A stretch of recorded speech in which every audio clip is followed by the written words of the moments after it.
Okay guys, sa video nito ay tuturuan ko kayo kung paano mag-delete ng Facebook page permanently. And so ituturo ko dito step by step kung paano. And kaya stay tuned lang at para malaman mo kung paano.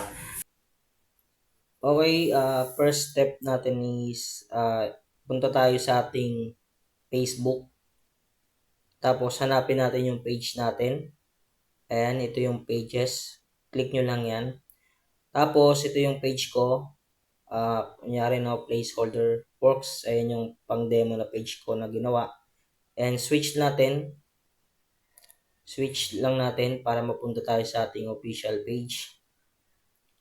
And makikita nyo dyan yung page ko na nandito na tayo sa page ko. Tapos punta kayo sa settings. Meron dyan sa left. Meron naman dito sa right, no? Settings. Tapos pindutin natin settings. Ayan. Then, scroll down lang natin. Ayan. Scroll down lang natin na pababa. Tapos, makikita nyo dito sa dulo itong access and control. Makikita siya sa your information, access and control. I-click lang natin yon. Tapos, dito sa option, may dalawang option, deactivate page. Meron din naman delete page. So, permanently, i-delete natin yung page na to. Ayan. I-click natin yung delete page permanently. Continue lang natin.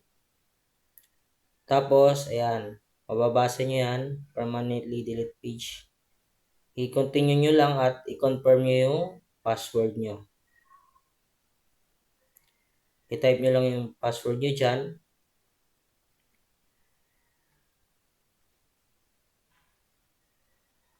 Ayan. I-type nyo lang yan.